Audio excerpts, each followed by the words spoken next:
Guys, Bloody Jacob to bring you another little horror movie review, and this one we're going to be talking about Offspring. Hey, what's up, you guys? Bloody Jacob here, meeting my icon, Catherine Isabel here. Hey, I'm Sylvia Saska. And I'm Jen Saska. And we're the Saska Sisters.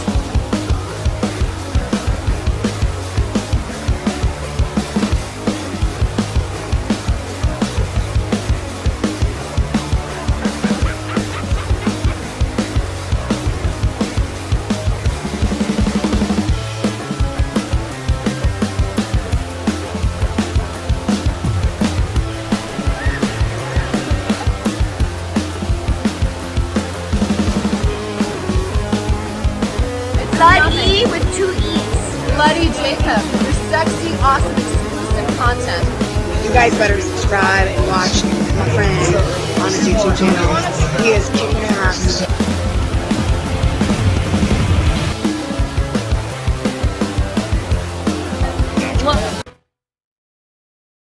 And Offspring came out in 2009. It's against the backdrop of grisly murders and child abductions. A clan of cannibalistic savages, which plagued the northeast coast since 1858, is after an unsuspecting family and their innocent baby girl. Do they have what it takes to survive? And it was directed by Andrew Van Den Houten, written by Jack Ketchum, also based on some of his novels, and starring Jessica Butler, Kelly Carey, Holton Graham, Art Hindle, Amy Hargreaves, and of course Pollyanna McIntosh.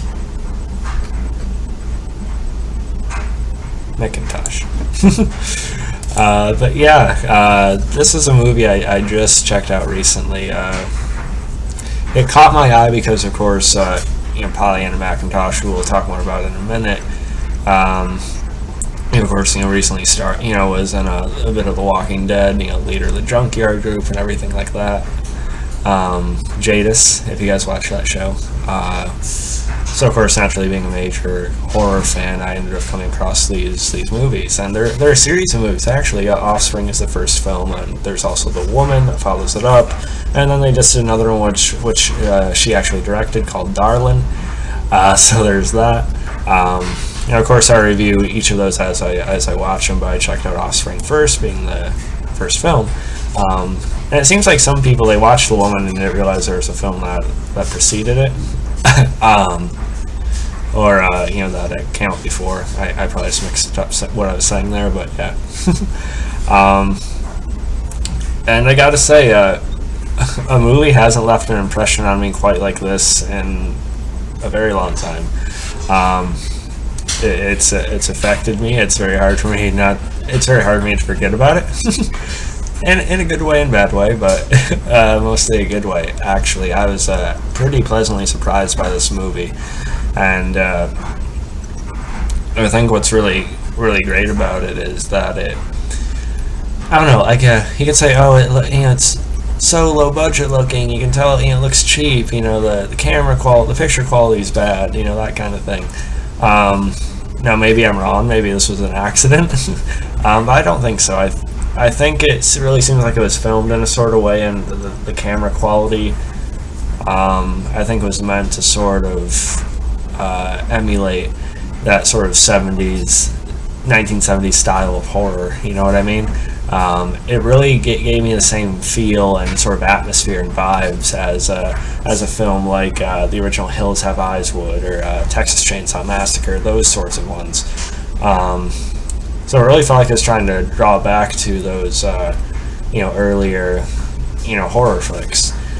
And, what was good about, those films was, again, its eeriness, its suspense, and, atmosphere it would create. And I think that's one of the major strengths of this film.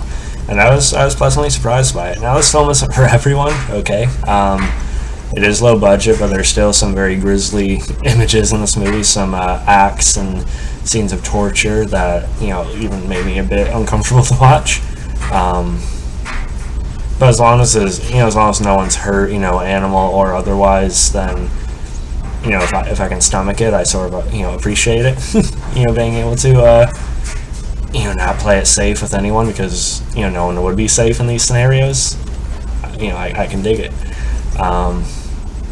I found it to be pretty interesting. It feels like a slow burn. It feels like it has patience, and that's a good thing. But it doesn't feel slow. For me, it didn't. It's not even an hour and 20 minutes long. It's closer to like an hour and 15, actually. There are characters that you think are going to be our protagonists, and they're killed off.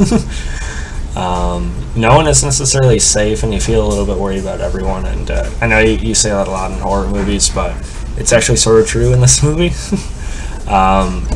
Pollyanna McIntosh is, however you pronounce her name, I apologize, I'm not pronouncing her name right. But she was great in this movie as the woman, sort of the seeming matriarch of the group, at least for the time. Just her conviction and dedication in the role, I was really, really impressed by. She did so well in this movie. And I have to watch The Woman, the sequel to this film. But I bet, The Woman is going to be one of my favorite horror movie characters in a long time. I can already see it. She just stole the show. She completely immersed herself into the way she moved, her, facial expressions, her mannerisms, and everything. I thought she was excellent. And like I said, this film doesn't skimp on the violence or the gore either. There's some pretty good kills, and there's this douchebag uncle character in it. And he's one of those characters you absolutely love to see get his comeuppance, and yeah, he does. He is severely butchered in a probably my favorite way in the movie. So there's that, and even though it's a pretty grim, self-serious film, I still found entertainment value with it when it came to just the premise alone. I mean, again, it created that sense of eeriness and sort of unknowing unease that I really liked.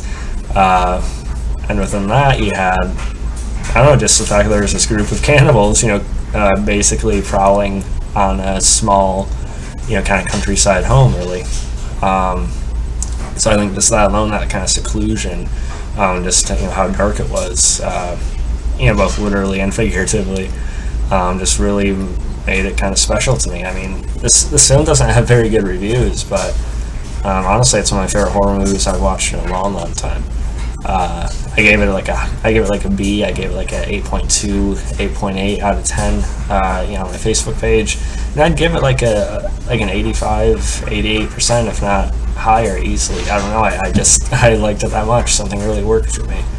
Of course, it's not a perfect film. I'm not saying that. Some of the acting is a bit off, especially towards the beginning. It feels a bit shoddy at times, but when it gets into it, you believe believe people are losing their shit. You believe people are fearing for their lives. They feel desperate and like they're really, just put off by what's going on, right? You believe that they're in the situation they're in. So I think they did all right on that end. And there are actually kid cannibals in this movie, and some of them could be a bit silly sometimes, maybe a bit overboard with their expressions, but I thought they did better than I expected them to. One of them kind of giggles at one point, and it's like, oh, he's like, and it's creepy. I think it works. And then Art Hindle, he's sort of one of our protagonists in the movie, one of our few. I'm not going to tell you which one survives. But he has a history of studying these people. He's probably lost someone he cares about to him. I particularly remember him being in The Octagon, which is one of my favorite Chuck Norris movies. So there's that. He was probably the best actor in this movie, besides Pollyanna. So he was decent. I just like the usage of the forest, and there's kind of like this little beach, in the area as well.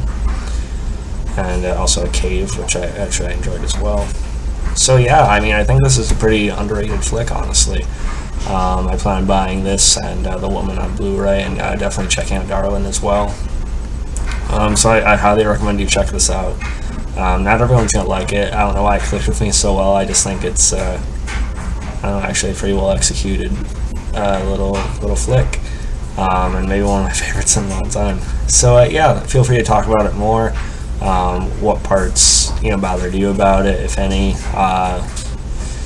Honestly, I'd probably watch this movie again before. I'm not. I like the first Texas Chainsaw Massacre, but I don't necessarily love it as much as some people do. It's not even my favorite film in that franchise.